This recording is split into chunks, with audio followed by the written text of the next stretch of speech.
Hi guys, welcome back to our channel.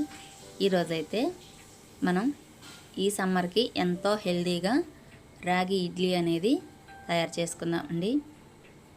పిల్లలకి ఈ రకంగా అయినా హెల్దీ ఫుడ్ ఇచ్చిన వాళ్ళం అవుతాము.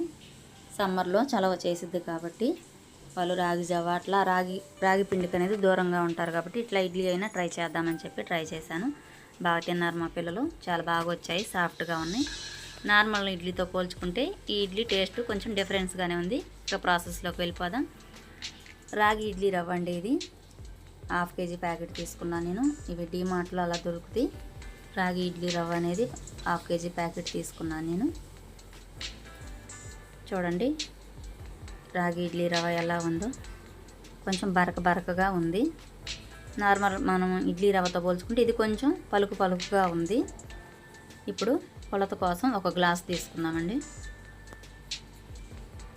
నాకు ఇక్కడ 2 గ్లాసులు రవ్వ అనేది వచ్చింది. 1/2 kgకి 2 గ్లాసుల రవ్వకి వాటర్ వేసుకొని ఒకసారి క్లీన్ చేసుకొని మళ్ళీ వాటర్ వేసుకొని ఈ రవ్వని నానబెట్టుకుందాం. ఇప్పుడు మినపగుండ్లు తీసుకుందాం.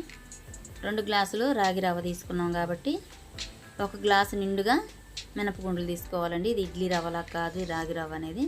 1 గ్లాస్ నిండుగా మినపగుండ్లు తీసుకొని వాటర్ వేసుకొని క్లీన్ చేసుకొని మళ్ళీ వాటర్ వేసుకొని నానబెట్టుకుందాం.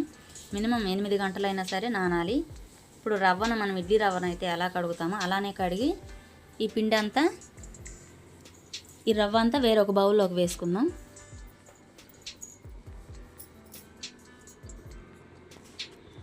చూడండి మొత్తం అలానే పిండుకొని పక్కకి వేరే గిన్నెలోకి వేసుకొని ఇప్పుడు మినపగుండ్లు కూడా నీళ్ళని వంపేసి ఒక మిక్సీ జార్లోకి వేసుకుందాం. మినపగుండ్లు మొత్తం ఇప్పుడు ఇందులోకి మిక్సీ గిన్నె హీట్ ఎక్కకుండా ఐస్ క్యూబ్ వేసుకుందాం. దీన్ని మెత్తగా మిక్సీ పట్టుకుందాం.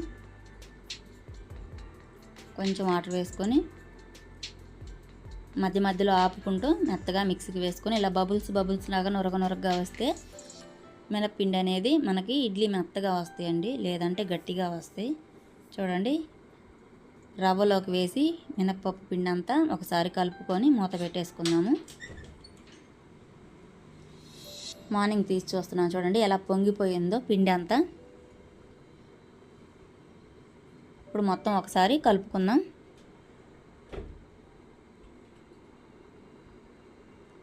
మొత్తం కలుపుకొని ఒకసారి మనం ఇడ్లీ పిండి ఎంత అయితే కావాలో అంతా వేరొక బౌల్లోకి తీసుకుందాం.